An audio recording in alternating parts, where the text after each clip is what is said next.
Kamakailan nga lamang ay napabalita ang tungkol kay Ay de las Alas, bitbit ang kanyang cellphone.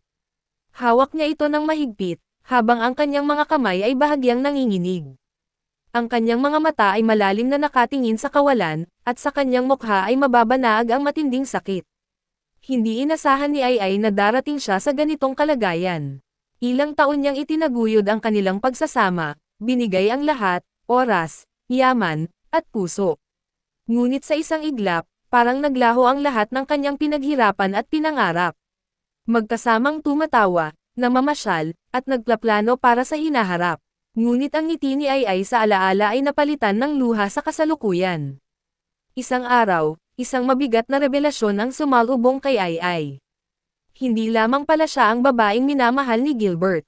Pinakilala sa kanya ang kabit nito, isang mas batang babae na wala ni isang bakas ng pagsisisi sa kanyang mukha.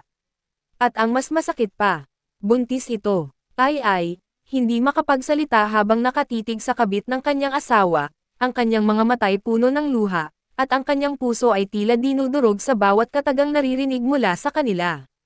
Unti-unti niyang naramdaman ang pagbagsak ng kanyang mundo. Sa harap niya, naruroon ang lalaking minsan niyang minahal, hawak-hawak ang kamay ng kabit nito, na ngayoy magdadala ng anak na hindi niya maibibigay.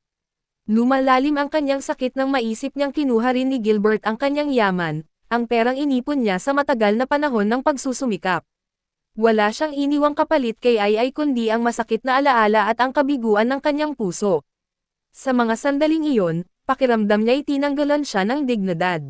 Hindi niya lubos maisip na matapos ang lahat ng kanyang sakripisyo, ganito lamang ang magiging kapalit. Pinilit ni Ay na manatiling kalmado. Ngunit ang kanyang damdamin ay hindi na mapigilan.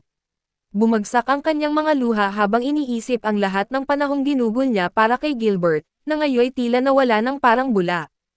Ay, nakayuko at walang magawa kundi magpatawad, ngunit ramdam ang kabiguan at kalungkutan sa kanyang puso. Sa kabila ng sakit, nakahanap si Ay ng lakas sa sarili. Alam niyang hindi siya dapat manatili sa kadilimang ito. Tinanggap niya ang katotohanan, bagamat alam niyang mahaba ang landas patungo sa paghilom. Pinilit niyang bumangon, hindi para kay Gilbert, kundi para sa kanyang sarili. Unti-unti, natutunan niyang patawarin ang sarili sa pagkakamaling magtiwala sa maling tao. Ngunit alam niyang darating ang araw na maghihilom din ang kanyang puso. Hindi na para sa yaman, hindi na para sa pagmamahal ng iba kundi para sa sariling respeto at dangal.